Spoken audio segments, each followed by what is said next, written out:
The husband comes to his wife's office in anger with his sister and brother and says angrily, "Yesterday was my sister's birthday. The whole family was there, but you didn't come." Saying this, he slams a file hard on the table. The wife replies calmly, "There was no need to celebrate your sister's birthday anyway." The husband says angrily, "How can you say something like that? It was my sister's special day. Today you have to answer. If you don't explain clearly, I'll teach you a lesson today." The sister-in-law, making a face, says annoyedly, "I invited you to my birthday and you didn't come. What does that mean?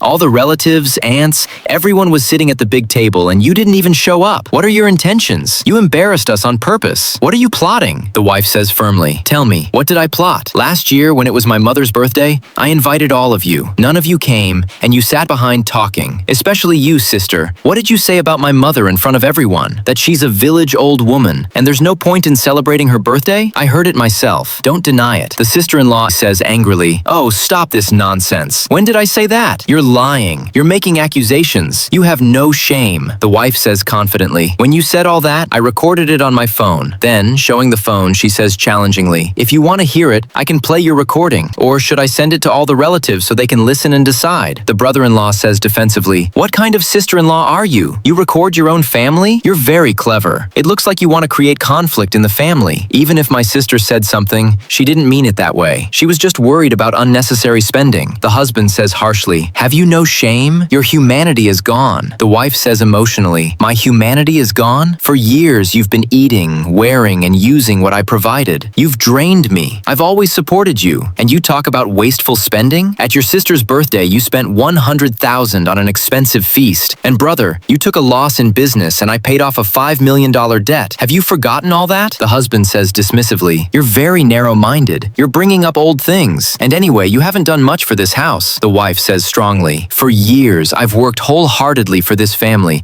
and you've always treated me as less. I work from morning till night, then come home and serve all of you. I supported all of you, and in return, you humiliated me. If I had even raised a dog, it would have been loyal. You're worse than that." The husband says furiously, "How dare you call me a dog? You'll regret this." "Fine. Now settle the accounts of the company and the property." The wife says boldly, "We'll see who regrets it. That house was bought in my name before marriage, and I built the company myself. What did you contribute? All of this is mine. I've tolerated enough. Now all of you get out." The husband says stubbornly, "I'm not leaving. What will you do?" The sister-in-law says threateningly, "If you throw us out, I'll ruin your company's reputation." The wife says boldly, "It doesn't matter. Do whatever you want. By the way, I've already informed the security guard. Will you leave on your own or be thrown out?" The husband says coldly, "I'll deal with you." Then he tells his siblings, "Let's go from here." Should people like this be treated this way? Share your opinion in the comments. Thank you.